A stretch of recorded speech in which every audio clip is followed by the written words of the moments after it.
YouTube, what the crap's going on? HeirofCarthage here, back with the ultimate troll army of Seleucia, with 4 scythe chariots, 2 Indian armored elephants, 2 regular Indian war elephants, and 2 Syrian armored elephants, mercenary Syrian armored elephants. So that's the unit that I'm here to show you, and the reason I'm here to show it to you is because I most intelligently forgot to in the last video. Imagine that. Error forgot something. It's almost impossible to think of, because I never miss any details, ever. But sarcasm intended. So, here is the Mercenary Syrian Armored Elephant. And it's exactly the same as an Indian Armored Elephant. And I mean exactly, with one exception. There's no whistling shot, because apparently these guys probably throw javelins, rather than having an archer on their back. So, literally the same thing, except you get to pay 100 talents more. Not sure what that's about. Because they're mercenaries. Because they look good? Maybe you want to kill your enemy in style. So I have a spam of Praetorian Guard over here. This is in Ultra Funds, by the way. So, Ultimate Ultra Funds Troll Army of the Seleucids. 4 scythe chariots and 6 elephants. And we're going to see how these Praetorian spam that I've put on the other side handles my troll army. I'm thinking that it won't go well for them, but we will find out. I'm guessing I probably won't even need the chariots, and this is against probably the strongest infantry unit in the game. Now, of course, you could pike box and beat what I have here, almost assuredly, but sword infantry, this is the kind of thing that they should poo their pants about, or should I say defecate themselves when thinking about, because it should be their ultimate fear, this type of army. So I'm going to get Patchy's Raffle Stomp Brigade ready to go. Back it up with the chariots, which I don't even think I'll need. But if I do, just in case the Romans need slightly more death, I'll be prepared to give it to them. So let's take a look at the Syrian armored elephants, which are right here. Ooh, they do look good. I'll give them credit for that. You're gonna get trampled in style if these guys get you. Got the nice little gold armor, at least the goldish looking armor. Probably not actual gold, as it would be somewhat impractical as an armor. A little too soft for that type of thing. But if you're wanting your foe to know that they were killed by someone who was more wealthy than them, definitely a feasible material for weapons and armor. Alright, so let's get some elephant trouncing going on. I'm going to actually pause it here just real quick. Set all my elephants to flaming shot. And I'm just going to execute some attack orders. Actually, let's take these guys here. These guys here.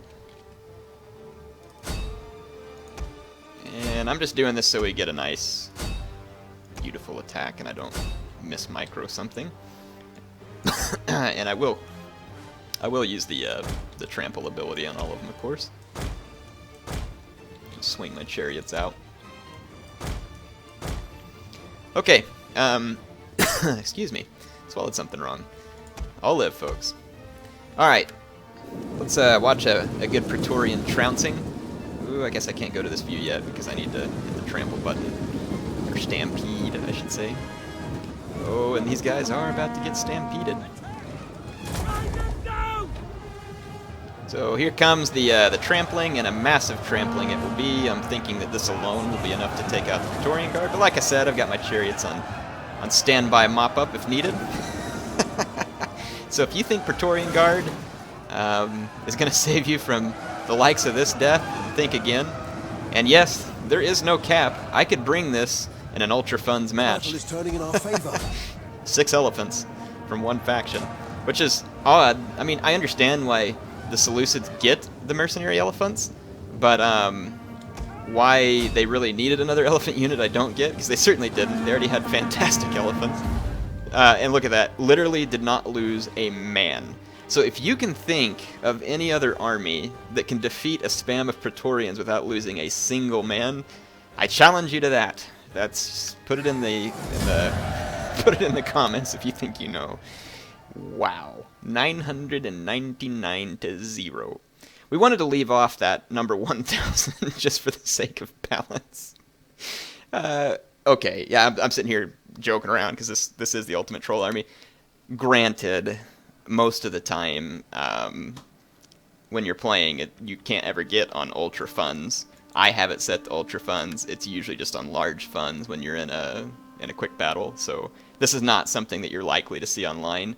But I'm just curious, what could you see online?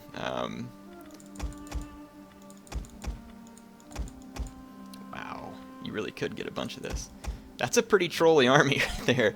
And if you don't have pikes and a crap load of javelins, this army will kill you. Period. Try it sometime against the Romans. I don't think they could stop it. Actually, please don't use this too often unless you're just looking for a chuckle, and please apologize to your opponent if you use it. But yeah, I don't think the Romans could stop something like this. I don't think anybody besides a pike faction could stop this. I would be curious to see it. Maybe I'll try it one time when I do a live event. Anyway, that's Syrian Armored Elephants. 1,600 talent units. Indian Armored Elephants are 1,500. Exact same stats. No whistling shot. No idea why they cost more. But that's the end of the Beast of War DLC. Hope you all enjoyed it. I just wanted to bring it all to you so that I could review it. You make your own opinion. I like it because I just like anything that adds to my Total War game. But again, not here to spread an opinion. And if you all feel strongly about it one way or the other, that's fine. If you want to ask me what I think, I'll tell you what I think on a smaller basis. I don't want to get into the video because then everybody starts arguing. And again, you can leave your comments in the section. I'm not going to like censor certain comments. I'm just saying I don't want to get involved in them in the video. In any case, HeirofCarthage, signing off for now.